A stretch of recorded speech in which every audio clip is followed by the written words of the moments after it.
another episode of the Next Fix podcast. Today, we've got a German American, which is a first. And we've got Andy. And so before we hit record, he was talking about if this is a serious show, because we talk about serious shit like addiction and recovery and substance abuse, which wrecks lives. And yeah, all of that shit is really serious. And it is a battle for everybody that is in the trenches. But every once in a while, we need to hear some a different perspective, if you will. And what I can gather from Andy is he's a dude that likes to laugh about shit instead of crying about shit. And if that is true, Andy, then you're gonna fit in, man. But how you living today? I can't complain. Hey Ryan, thanks for having me. Good morning, and to your audience, good morning, good afternoon. I can't complain. To your point, I was born in Germany. I immigrated at my teenage years. I was in the military. I now live in sunny Las Vegas. I've seen my fair amount of places. I've had my fair share of experiences, and I gotta say honestly, I am loving my life, and I love what it turned into. And it hasn't always been easy, right? I've worked hard to get where I am today, but it's been a good ride with its ups and its downs. But it's been good, and I am good, and I appreciate you having me. Yeah, well, I know, but we want to know about that shit, man. What did it look like? And now, just real quickly, because I don't think I talk about this too much, but I lived in Las Vegas for like 11 years. Nice. So, and I believe, and I'm not trying to put any bad juju on you, I believe that everybody leaves Las Vegas broke, or at least I say that jokingly, right? I'm like, yeah, and if it's a week and you last, okay. If it was a decade, okay. But I was like, yeah, I screw around with people and I say, yeah, man, that town is, everything is at your fingertips, and it can be as great as like Red Rock Canyons and climbing and hiking, or it could be hookers and midget strippers and like cocaine off of every surface in that town. I mean, you could choose. And so it's a lot of positive things that people overlook about that city. But good on you, man. Good on you. But now we want to know, what did it look like, man? You came to the States. I think you landed in Alaska first, right? Yep, and so that's right. let us hear about some of those moments that that were tough for you.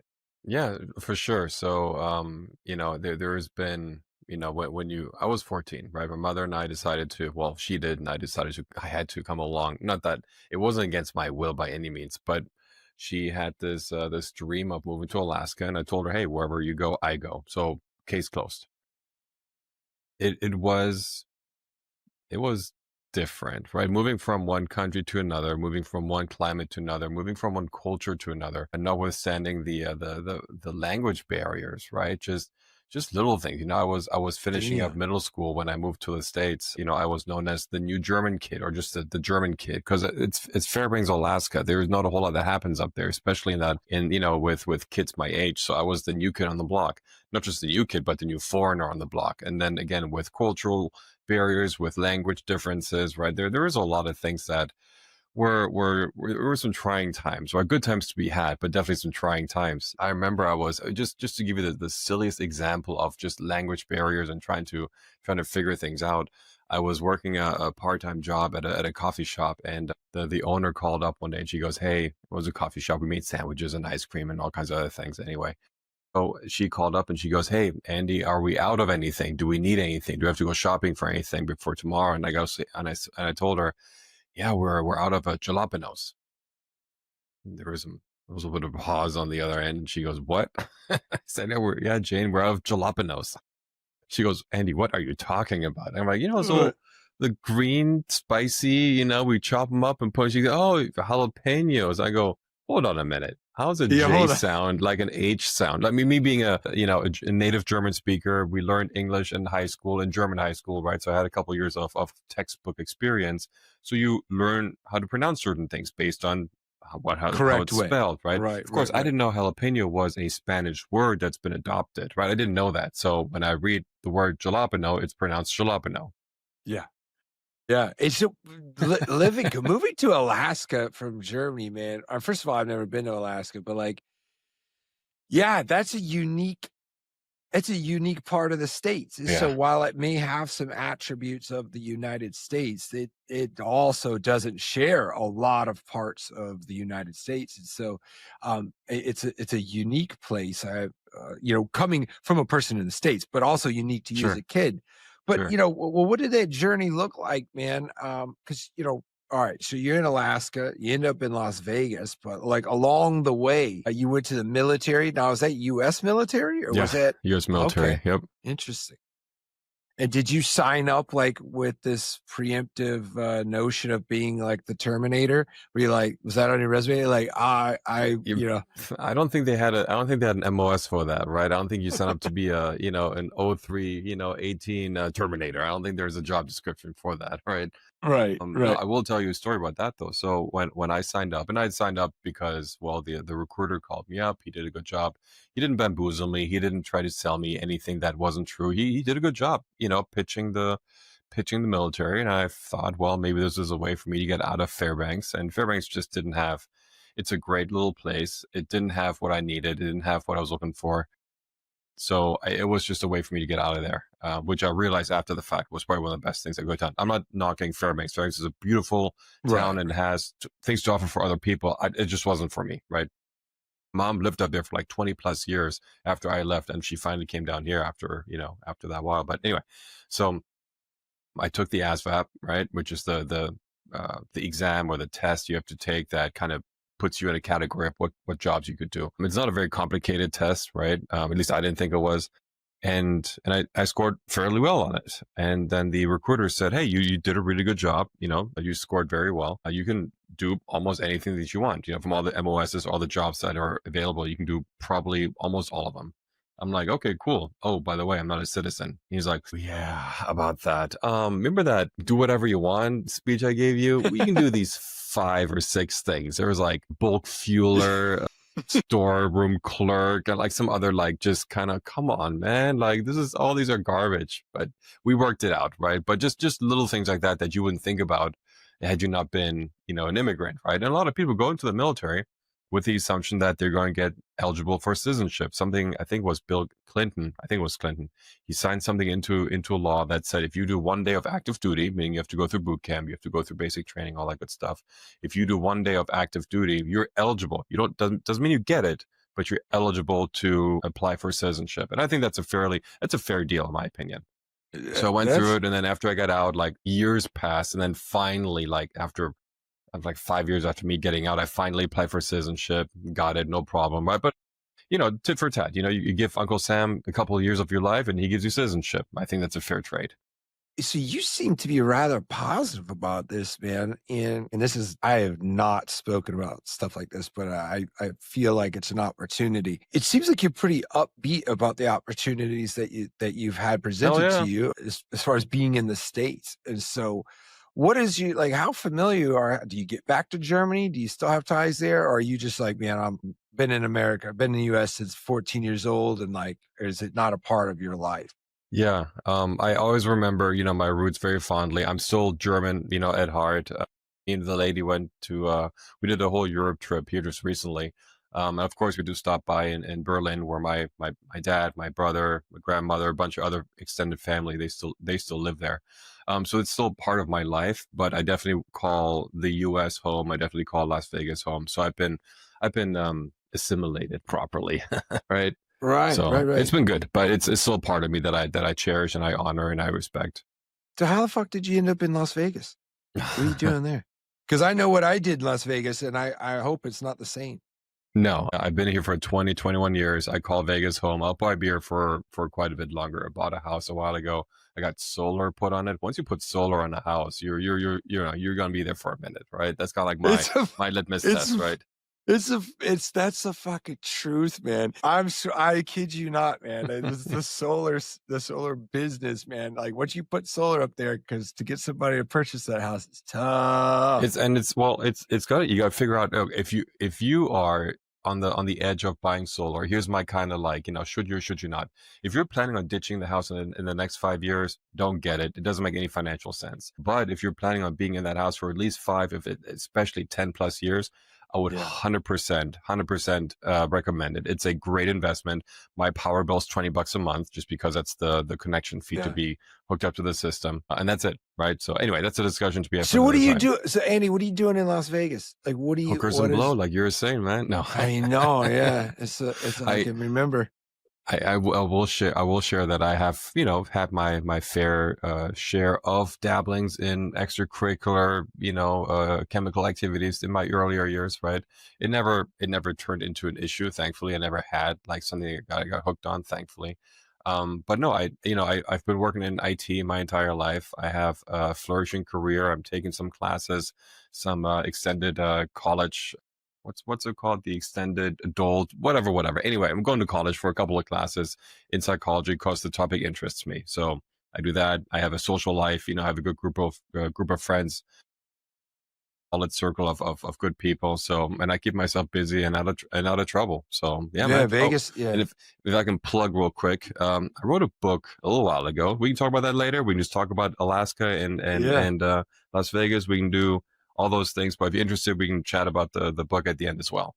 What part of town you live in, Las Vegas? So it's kind of by the airport, south of it. So like Oh, 215 and okay. Warm Springs. If that says anything to you, it's been a while since you've been here, or is that recent that you Well, it's lived been a here? little while, but I'm still familiar. Okay. Southwest. So I Mm-hmm. lived in Summerlin and stuff like that. Okay. When Cool. I Yeah, you know was the area. Yeah. when I was in Las Vegas, man, like I worked on the strip, right? And Mm-hmm. so I worked at a bar, and so I was like right As one in the does. Yeah. epicenter, right? I was in the epicenter of like doing the most hideous things. And at one point, one of my goals was to get kicked out of having sex in the hotel lobby of every hotel on the strip. I did well. I like it was like You the got a Jack bingo Hill, card? How'd it look? just Hard Rock over on, which is not on the strip, but yeah, man, I was a full blown degenerate when I was there. Sounds like But it. Probably go ahead. there are normal people out there making a solid living for themselves because there's like a ton of opportunity. There's a ton of money. There is a lot of, and some of the best fucking food I've ever had in my I was going to life. say the best food, right? Maybe not fruit. Fruit is kind of like a mixed bag, right? Produce, but food like meat. Oh my God, we get the best food up here. People don't think about that much because it's a desert. It doesn't make any sense, but there's a lot of money. So when you got a lot of money, you can get what the hell you want. And Oh yeah. so that is a lesson that I took away from being in Las Vegas. So let's hear about the book, man, because it's play stupid games, win stupid prizes, That's right. right? And so The go ahead. I'm curious, like, what the fuck does it mean? Especially living in Las Vegas, because that adds another element to it as far as like, are you talking about you talking about gambling or what are we talking about?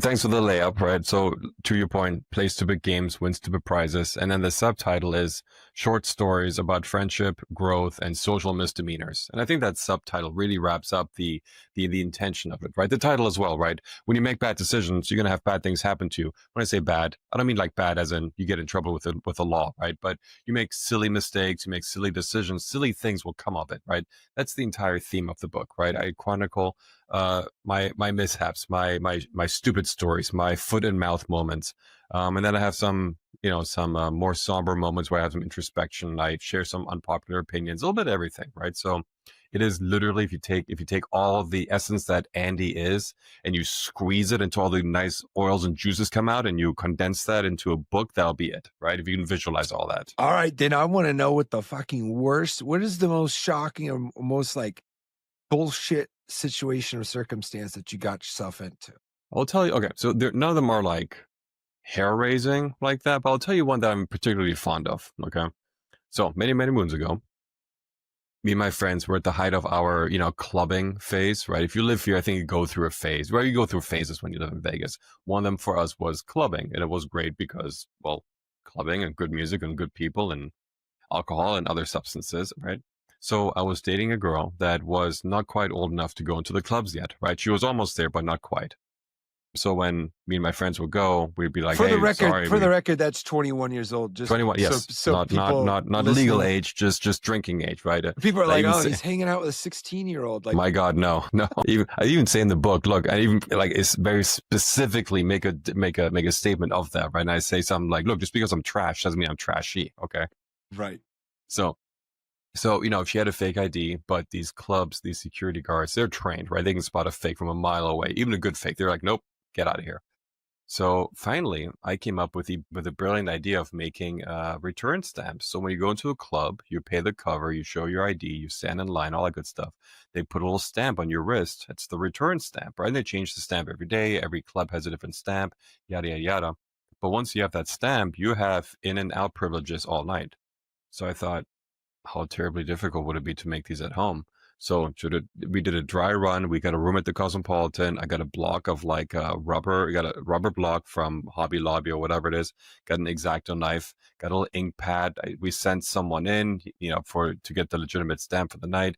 He came back up to the room, and I remember it was the most intricate, stupid, like sun-shaped design in the world. I'm like, why do they have to use the most complicated design on the night that I'm trying to, beta test this, right? So I'm sitting there for like half an hour trying to like carve this rubber block like an idiot right in the bathroom while my friends are getting, toasty in the living room of this room that we rented. I'm like, all right, after about half an hour, I'm like, all right, let's like, come over here, give me your wrist. Blotted it in ink, put it on someone's wrist, and we're like, all right, let's put the real thing next to the fake thing. And we're like, would this pass? We're like, well, if you squint hard enough, and plus they're not going to really check for the details of the lines, plus this gets smudged up, I think it'll be okay, right? Right. Now that makes sense because it's gonna get, it's not gonna be the quick visual test, right? There's not gonna be any kind of let me hold it up to my blueprint, right? Nothing like that, right? So we I think it was like 8 or 10 of us, and maybe like 3 of us had like the actual real stamp, and the other ones, myself included, had the fake one, right? So we just walked in pairs, right? Kind of just walk in pairs. Let's keep, like 2 minutes distance between each pair, just so it's not obvious, right? Like all the strategic and shit.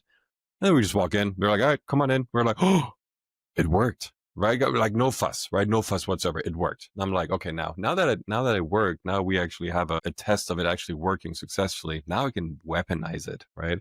So keep in mind, I was going to college at the time. I was old enough. My friends were old enough, but a lot of my circle wasn't, right? So then I decided to make a little factory out of it, right? I got a whole like Martha Stewart stamp printing kit. They comes in these little. It's you a got whole like process, a cricket. right? You have like a cricket, like fucking sawing out these little shapes. Dude, I had Photoshop skills, man. I printed this thing out. You have to like invert it first because the black has to be where the white was. You put it over this little gel thing, and then you run this gel thing through a UV light so it hardens the places where the ink wasn't. Anyway, this whole process, right? Think of like Martha Stewart stamp making, right? All just whatever that entails in your head. That's what I was doing. Okay.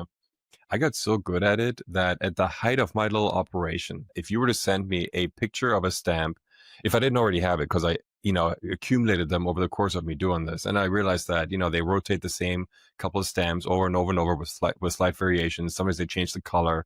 Sometimes they have UV light. That's a whole different discussion. But anyway, and I got so good at it that if you send me the stamp of the night, and if I didn't have it in about half an hour, I would have a clicker, like a stamp clicker with it ready to go. Whoa. Come to the house, drop off you $20 for a busy night, $10 for a slow night, and then it got so bad, however, that I would have people show up at the house. And that was, in college circles, I was in a fraternity. So word spread pretty quickly that, hey, there's a dude over here who gets you into the clubs for free, no line, no ID check. Well, that's worth its weight in gold to some people, right? Hell so it got to the point where no more other more, place more so than Vegas. I mean, there's just no other place, right? Would be, right. I mean, you could probably still do it in like in LA or New York, but still, Vegas is the place to do it. You're absolutely right. And it got to the point where I would have people show up at the house that I didn't even recognize. They were friends of friends. They were like, hey, I got some friends coming over. And well, as long as they're paying, I don't care, right? But then it got a little bit out of hand, a little too out of hand. And then I think word got out. And then how it finally came like crashing down, I had two girlfriends come over, and they were like, hey, we want to go to Surrender or whatever club they want to go to on a Wednesday night.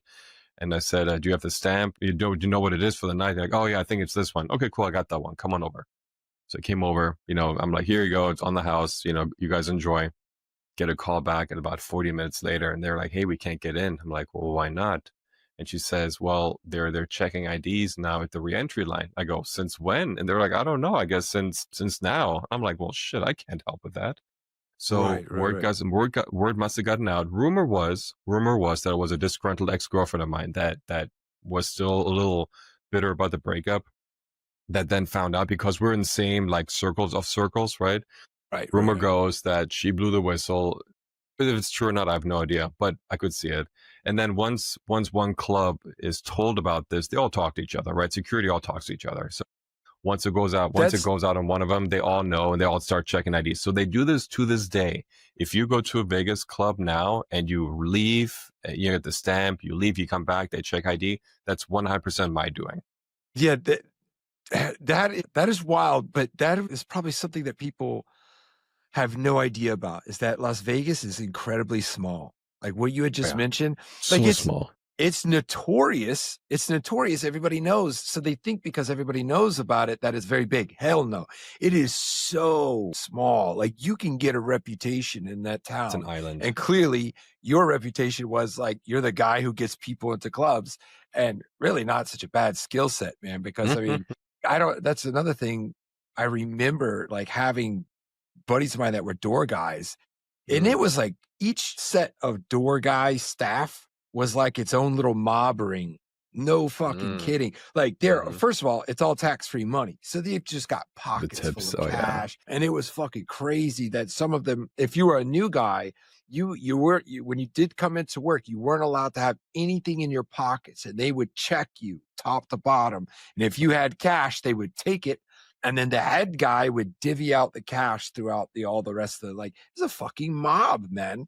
That is fucking crazy. Is it what else, like what else did you get into there? I mean, that is fascinating. And what a lucrative and like entrepreneurial mindset to have with fucking stamps. Entrepreneurial. Thank you. Yeah. That's fucking awesome, man. What was your favorite place like, because that sounds like you went to a lot of fucking clubs. I mean, I guess what was your favorite stomping ground Yeah, in so Vegas? I definitely want to say Marquee at the Cosmopolitan when it first opened up in the early 2010s, like 2011, 2012, 13. Those are like our days. That was our like clubbing phase. And I've always been a huge fan of electronic music. Me being from Germany, I have to represent, of course, right? And this was right when EDM became what it is today, right? It was like the early stages of EDM becoming that sound, right? Think of like Avicii, all the big names from Nicky Romero, right? They all start, becoming what they are, well, what they were, right? They kind of come and go very quickly, right? Especially in this town. But it was right during that era, and we went to the raves, we went to EDC, right? That was like that was a good time. That was a good phase. Yeah. What else is it? What in the book? Like, I mean, that's one story, but God, like, what else is there? Is it predominantly Vegas, or is it you trouncing around the globe? I mean, what else? What else is going on in that book? Yeah, a little bit of everything, right? So I chronicle just my mishaps, like I said. Whenever there's a funny story with something to be learned, if there's a story like that to be told, it's in there, right? There's sometimes when I tour, so it's divided into two pieces. The first half is I call them the silly stories. The one I just mentioned is one of them, the whole stamp making story. And then the second half is more like introspective, right? I go on rants. I complain about, the U.S. credit rating system. I share some unpopular opinions. For example, one of my unpopular opinions is that, look, cheating sucks. I've been on the giving and the receiving end of cheating, and there's nothing funny or lighthearted about it. However, my unpopular opinion is that the person who's been cheated on should take a small amount, maybe 5 or 10% of ownership. Not that it's their fault, but they were, in my opinion, they were part of it, to where if your partner is not giving you what you need and you go seek it elsewhere, again, it's your fault for doing it. You're the one who cheated, right? You're the bad guy. I get it. But your partner who wasn't able to or wasn't willing to give you what you needed in the relationship needs to take a little sliver of the responsibility for it happening. So that's one of my unpopular opinions. There are many more, right? But No, stuff no, like no, that. no. That's not. First of all, popular, unpopular. I don't give a shit because I agree with it. But I don't just agree with it in cheating. I agree with it with fucking everything. And if you really want to like extract this into, I guess a 30,000-foot view, if you will, perspective, and it's like the Gulag Archipelago, right? There's this guy, he's imprisoned, and while he's in prison, he starts wondering what portion of this is my responsibility.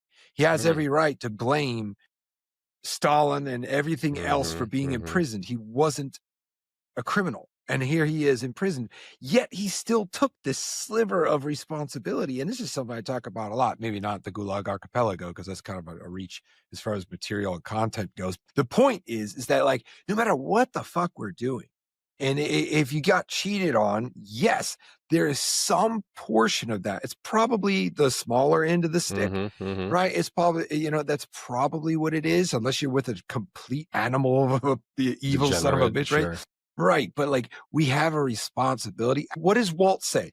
point thumbs, not fingers, right? I still don't quite understand the phrase, but I get the idea. The idea is like when you point at somebody and you're Yeah. blaming them and you're giving them responsibility for what's happening to you, you're Yeah. giving your power away to that Yeah. person. Yeah. You're giving your power away, and you're shedding that responsibility that you most certainly have. And it may not be much, but you got to fucking own that shit. But I think you were leading into this. You started off with like the credit system of the US and then you went into like cheating. Are those conjoined, those subject matter? So not specific, but I will say about the credit system, right? So I had to learn about the credit system kind of, I don't know, later, right? I mean, I think once you're born and raised here, you kind of hear about it when you grow up, right? I moved here when I was 14. So a lot of things that you people take for granted of having lived through and experienced when you were little. For example, like puns, right? Things that you heard when you were a kid, I learned when I was 14, 15, 16 years old. So dumb shit like you cruising for a bruising had me howling because it was hilarious, right? But everyone's like, why is that funny? We learned that when we were like 6. I'm like, yeah, but this is the first time I'm hearing it, right? And it's hilarious at this age, right? So the American credit rating system, I go on a rant about it. Here's my frustration with it. So many things rely on it, right? You cannot buy a house, you can't buy a car, you can't get credit unless you have a reasonably good credit score, which makes sense, right? If you to your point, 30,000-foot view, the idea of it makes sense. However, there is not one person. If you know this person, please point them out because I have questions. I believe there's not one person in this entire world who knows the credit card system so well that can tell me down specifically to the single digit. If I were to say, hey, Paul, I have a $1,200 loan. If I pay off $868 on that loan, by how many points specifically will my credit or decrease, right? Not just say, oh, it'll go up. No, but tell me down to the single digit point by how much it'll either improve or go down. I don't think there's a single person in this world who can tell me that. And that is a very, very opaquely frustrating system. If so many things rely on it, you should make it completely transparent. Right. Well, and I agree with you wholeheartedly. 2 things. One, I still believe that most people in the States, despite growing up here or not, don't understand credit and how it works. Yeah. And then that puts that same group of people at a massive disadvantage because then they're not understanding. The second part that I want to answer your inquiry with is that I believe instead of like an actual dialed out algorithm as it presents itself to be, it's more of just a judgmental fucking system. And so it's very loosely tied to those numbers. Hence why there's like 3 of them. And it's like one might be a little higher, one's a little bit lower, but nonetheless, every organization kind of picks and chooses what they want to pluck out. Yep. And then they make a judgment of you. Are we gonna give this person a 20% interest rate, or are we gonna give this person? But as far as a calculation, I don't think it exists. I don't think it's not that dialed in, even though they would like you to believe that it's dialed in. It's not. It is basically some asshole at the end of the day making the call. And it's like, okay, yes, there are some things that drive it up, some things that drive it down. But there's an algorithm, right? There's an algorithm. At the end of the day, it's just a bunch of computers running it. They take all the input of your payment history, your how much you owe, blah, blah, and they run it through an algorithm. I want to see that algorithm. I think it's only fair, and that'll spit out a number, a very specific number, right? I think it's only fair that if so many things rely on that score to be what it is, that you should have the right to see what that algorithm is, whether it's 5 pages or 5 lines, it doesn't matter. But I, as a consumer, should be able to look at that and say, you know what? I may not agree with it, but at least I see how it works. Also, on that little footnote on that, to all your listeners and even to yourself, if you're only going to take away one thing from this discussion today, put a credit freeze on all 3 of your credit bureaus. That is the easiest thing you can do to protect your credit from wrongdoers. Credit freeze. Put one on. Do it today. I'm not joking. You're not wrong. Because I live like a complete wild asshole. And I think it's because of how I behaved in Las Vegas. So I'm like, what are they going to take? You going to take my fucking money? I don't give a shit. Like, and so I do still remain a bit of a maniac, and I don't do responsible things like you had just mentioned because it's, but I want to know more about the genesis of this book, brother. Like where the hell did you win, or what were you doing? I want to know the narrative behind this book and why you were the meta. Okay. Let's get meta, right? Like I want to, what the hell? You're like, okay, I got to sit down. I got to crank this thing out because it's not easy to write a book. I wrote a book. It's fucking hard to do. You're well aware, right? So I realized that one, I was telling the same 20, 30, 40 stories over and over and over, and I think there's value in all of them, right? I think I have a lot of life experiences, a lot of good and bad moments to share. I got some, I don't know, I've been places, I've experienced things, I've said some things I shouldn't have. And most of them are on some sort of lighthearted, oh, I learned something, or hey, that makes sense, or hey, let me think about that, right? It's not all just doom and glory, right? I'm to your point earlier, I think I'm a pretty upbeat person. I like to keep it that way. So I just want to share my mishaps and my shenanigans, and me making stamps to get underage, college kids into the clubs, right? Stuff like that. So it, and every so often I'd have a friend of mine say, you should write a book. And of course people say it, right? Those are empty words. And I thought, you know what? Maybe I should. So a couple of years ago, I started writing down the titles of these stories, right? If someone says, write a book about all your stories, well, you just get this brain fart. Where do I start? Like what stories do I Right. tell, right? Right. As I told these stories to my friends, I'm like, oh, that's a good one. So I write it down on my phone, just the title, right? And then as I had enough, I'm like, I'm gonna put this on paper or on the screen, right? And see how much I come up with. And my worry, one of my biggest fears was, I word vomit, brain dump everything onto paper, and I'm down to, I got a 50, 60 page manuscript. That's not a book, right? But once I crossed the 100-page threshold, then I'm like, you know what? We have something here. It's a comfortable 160 pages. It's short stories. The shortest story is a half a page long. The longest one is, I think, 2.5 pages. It's all very easily digestible, short little tidbits of my life and my shenanigans. It's just a culmination of everything that is me. It's unapologetically me. And I hope that almost all, maybe not every story, but almost all stories should be able to leave a little imprint where you go, huh, all right, let me think about that. Right? There's always a point to the stories. It's not just to make fun or belittle. I never want to hurt anyone with my stories. I never want to make anyone feel embarrassed or sad about the shit that happened. Like, there should be a point to everything that I discuss. And I think I hit the tone like on the head where it conveys all that, and it is a lighthearted journey through Andy's shenanigans. So, all right, now I want to know. We shared some degenerate moments, but like, I guess what is highlighted in the book that you would say you're the most proud of? Okay. Okay. If you were to rewind the tape some 20, 25 years, the Andy I am today is nowhere near the Andy that I was, 2.5 decades ago. Back in the day, I didn't have social skills. I didn't know how to navigate life, how to navigate the world. I thought that you were either born or you were not with social skills, right? Either you had that one thing that allowed you to go talk to people and then like make connections and make friends easily, or you didn't. And I was definitely the type that didn't. I've been a computer nerd my entire life. I would sit at home watching Dateline and hacking away on my dial-up modem, browsing the internet in the late 90s, right? Kind of paint you a picture of what I did in my teenage years, right? Right, right, right. The computer was my friend, in a weird way, and it always has been, always will be. I'm an IT guy by heart, but it was that social skills that I was missing, and I wasn't having the luck I wanted with life, with friendships, with dating. I struck out so many freaking times because I didn't know what it took. I didn't know how to navigate that minefield. So to your point, I think my greatest accomplishment was I had to learn social skills. There are tons of ways you can do that. There's so much material online.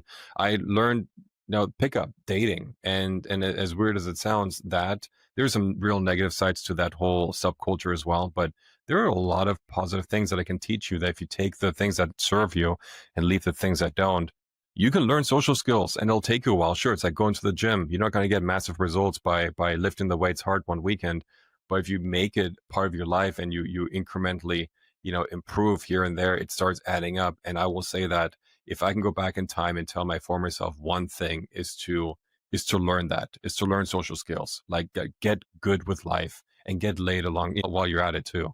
Right. That's probably the biggest investment, my biggest achievement. Yeah, man. You know, it's a tool. It's a skill set, like you had mentioned, being social, and it could be used for evil or it could be used for constructive reasons. Just like a scalpel, right? A scalpel could be used to murder somebody, or in the hands of a very Chop up skilled person, cocaine. Why would you chop or cocaine chop with a up scalpel? cocaine. That's weird, but whatever. In case you had to, right? Or it could be used for surgeries in a constructive and very useful manner, right? So it's the Right. same thing, but it's Yeah. the same tool. And it God, I don't even believe I'm going to say this one, but there was a story, this is a Vegas story of mine that I haven't really spoken about in a very long time. But it was in this story that a girl, her nickname became Jackpot. And when I got to Las Vegas, I was also like learning social skills and navigating social environments. And I was oblivious. I was ignorant to a lot of things. And I was late night. I was at the Hard Rock, which is just east of the Las Vegas Strip. And there was a girl there. And I just met up with them. I'm drinking at the time. And I was rather innocent in these days. I was too. I can relate. Yep. So I wasn't thinking too much about it, but like this girl who I had worked with, and she's like, hey, and she's like, I've been waiting for you to get here all night. And then I was like, oh, that sounds awesome. I was like super just green. I'm like, yeah. And then she's like, all right, let's get out of here. Gosh, it's going to happen. But she didn't mean get out of there. We just walked very crudely into the casino pit, right into the middle of it, at a jackpot, that was it, to a slot machine. Yeah. And she just got on top of me. And I'm like, is this like a freaking dream? And I'm like, I'm looking around and I'm like, and this is like, I'm looking around and there's nobody really in sight. But then I was like, hey, we're going to get busted. I'm like, let's go and make this happen. So her next idea was to go into the bathroom at the Hard Rock, in the men's bathroom. We walk right into the men's bathroom. We go right in a stall. Everybody sees us. There's tons of people. And guys will be like, you go ahead, dude. Like, no guy will tell you stop. Like, that's just guys' code, dude. Guys honored. Like, nope, you go ahead. So I'm sitting in the stall and I'm looking up and there's these guys and they're all like looking over the doors and everything. Everybody's like a cartoon character. And then like, I'm like, oh my God. And then all of a sudden, doom, doom, doom, doom. I was like, they get security. You. And they go, you got 2 minutes. And I'm like, oh, well, thank you for that. And so we got out of there. And I remember I walked back to the bar and like the people I worked with, the bartenders, everybody knew. And I was just like, hey, and everybody's like, yeah, you're the man, you're the man. And I was like, holy shit. Like that was like, gosh, Vegas is like, it is such, I mean, that particular day, it didn't, nobody got hurt. Nobody went to jail. It was like, it was a good time. It's a good story. Yeah. Yeah. it was one that didn't end in a catastrophe, which a lot of mine typically do. But man, Andy, listen, brother, you're my hero for living in Las Vegas long, successfully. I think you're killing it, man. Tell everybody where to find the book, where to find more from you. I know you got a website and stuff. Sure. What are you doing with this thing? Are you? Yeah, let me do the quick plug. So if you're interested in if any of that what I just talked to you about tickled you and if you want more of it, if you go to andysbook.com, there's a picture of me holding it up. There's a link to the Amazon page. You can click on that. Or if you would like, I still have a few left here. If you go to andysbook.com/gift, enter your information. If you want a signed copy, I'm more than happy to send you one. It's a tax write-off for me, so don't be shy. Freaking awesome. This guy, you're in IT, but dude, you've already shed several nuggets, financial nuggets. Everything from your small startup business as a stamp maker to credit score management and now to tax write-offs. You'd be a great resume writer. I love it. Okay, if I ever become rich and famous, which maybe will happen, maybe not, right? I'm gonna hire you to be my hype man, right? And all the dumb shit I'm about to do, I just want you to turn to me and be like, good idea, sir. No, I got it, man. I could put some wind in that sail. I'll tell you that, brother. I'm good at that. So, Andy, it's been an absolute pleasure, man. I appreciate your time. And this has been another episode of The Next Fix. Ryan, thank you for having me.